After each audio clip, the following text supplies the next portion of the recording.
गुजरात के अहमदाबाद में air India की फ्लाइट AI 171 दर्दनाक तरीके से क्रैश होने के बाद अब एयर इंडिया पर ही एक बेहद संगीन आरोप लगा है। पीड़ित परिवारों ने एयरलाइंस पर इल्जाम लगाया है और कहा है कि एयर इंडिया मुआवजा देने के वक्त पीड़ित परिवारों पर मनोवैज्ञानिक दबाव बना रही है। साथ ही एयरलाइंस ऐसी भाषा का इस्तेमाल कर रही है जिससे पीड़ित परिवारों की आर्थिक स्थिति का अंदाजा लग जाए। हालांकि एयर इंडिया ने इन सभी आरोपों से साफ साफ इनकार किया है। सभी को इस बात की जानकारी है कि एयर इंडिया पर स्वामित्व रखने वाले टाटा समूह ने 12 जून को दोपहर करीब 1:30 बजे अहमदाबाद हवाई अड्डे से लंदन जाने वाले एयर इंडिया के विमान AI 171 की उड़ान भरने के तुरंत बाद हुई दुर्घटना में मारे गए लोगों के परिवारों के लिए 1 करोड़ रुपए के मुआवजे की घोषणा की थी। विमान आग की लपटों में गिरने से पहले मेघानी नगर क्षेत्र में BJ मेडिकल कॉलेज के डॉक्टरों के आवासीय क्वार्टर में दुर्घटनाग्रस्त हो गया था। विमान में सवार 242 यात्रियों और चालक दल के सदस्यों में से केवल एक ही दुर्घटना में बच पाया। शेष पीड़ित कॉलेज और परिसर के आसपास के लोग थे। इसके अलावा एयर इंडिया ने पीड़ितों और जीवित बचे लोगों के परिवारों को 25 लाख रुपए का अंतिम भुगतान करने की भी घोषणा की थी। साथ ही मॉन्ट्रियल कन्वेंशन के तहत भी कंपनी को मुआवजा देना होगा। इस हादसे में कुल 260 लोगों की दर्दनाक मौत हो गई थी।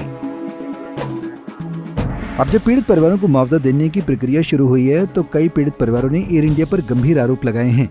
गौरतलब है कि इस पूरे केस में जान गंवाने वाले लोगों के परिवार के लिए ब्रिटेन के इंटरनेशनल कानूनी फर्म स्टीवर्ड्स कानूनी लड़ाई लड़ रही है। इस कानूनी फर्म की मदद ले रहे 40 से अधिक पीड़ित परिवारों ने ये कहा है कि मुआवजे की प्रक्रिया के दौरान एयरलाइंस ने परिवारों से फॉर्म भरवाए। इसमें जैसी भाषा का इस्तेमाल किया गया था वो भ्रामक थी।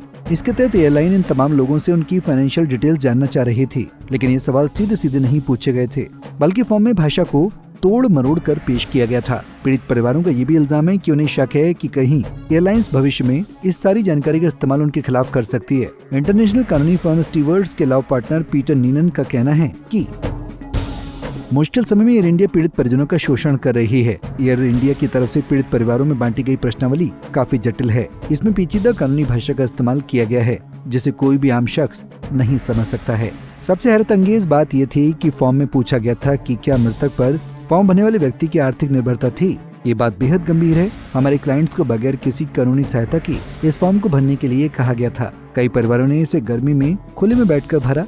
ये पूरी तरह से अमानवीय है। हमारे क्लाइंट्स को यहाँ तक कह दिया गया कि अगर उन्होंने ये फॉर्म नहीं भरा तो उन्हें मुआवजे की राशि नहीं दी जाएगी। वकीलों के अनुसार फॉर्म में पूछे गए प्रश्न भविष्य में पीड़ित परिवारों और मुआवजे की राशि को प्रभावित कर सकते हैं। इसलिए स्टीवर्ड्स ने पीड़ित परिवारों से एयर इंडिया का जटिल फॉर्म भरने से मना कर दिया है और कानूनी रास्ते से मुआवजा दिलवाने की बात कही है। इसके लिए भारत, अमेरिका और ब्रिटेन की कई नामी लॉ फर्म मिलकर अपना मसौदा तैयार कर रही हैं। इन फर्मों में गुजरात के अहमदाबाद की एक law firm Nanavati and Nanavati और संयुक्त राज्य अमेरिका की 2 क्लिफोर्ड लॉ ऑफिसेस और क्रेंडर एंड क्रेंडर भी शामिल हैं। पर मेन भूमिका जो निभा रही है वो ब्रिटेन की इंटरनेशनल कानूनी फर्म स्टीवर्ड्स ही है। कुल मिलाकर जानकारी के मुताबिक पीड़ित परिवारों के लिए 4 इंटरनेशनल लॉ फर्में काम कर रही हैं। अमेरिका की क्लिफोर्ड लॉ ऑफिसेस और क्रेंडलर एंड क्रेंडलर एविएशन के मुकदमों को देखती हैं, जिन्हें अंतर्राष्ट्रीय स्तर पर मान्यता प्राप्त है, खासतौर पर दुर्घटना पीड़ित के परिवारों के मामले में। हालांकि इन आरोपों पर एयर इंडिया ने साफ साफ मना कर दिया है। अपने बयान में कंपनी ने कहा कि ये सभी आरोप झूठे और मनगढ़ंत हैं। इन आरोपों का कोई आधार नहीं है। एयरलाइन की तरफ से पीड़ित परिवारों को दिया गया फॉर्म बस ये जानने के लिए है कि जिन परिवारों को अंतरिम मुआवजा दिया जा रहा है क्या वो वाकई में मृतक के निकट संबंधी हैं या नहीं।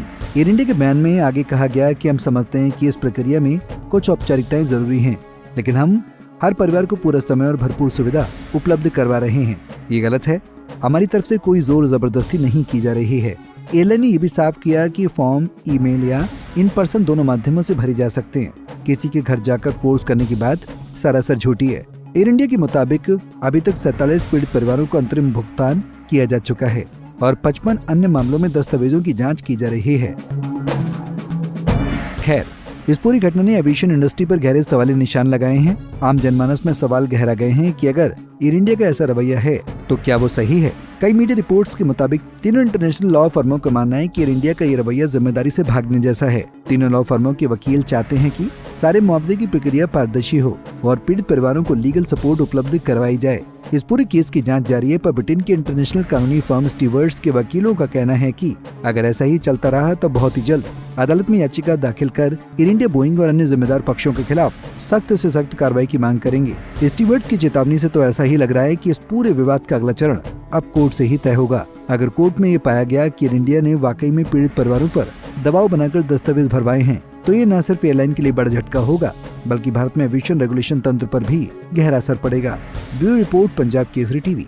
हमसे जुड़े रहने के लिए हमारे YouTube चैनल को सब्सक्राइब करें और नई वीडियो की नोटिफिकेशन के लिए बेल आइकॉन को दबाएं।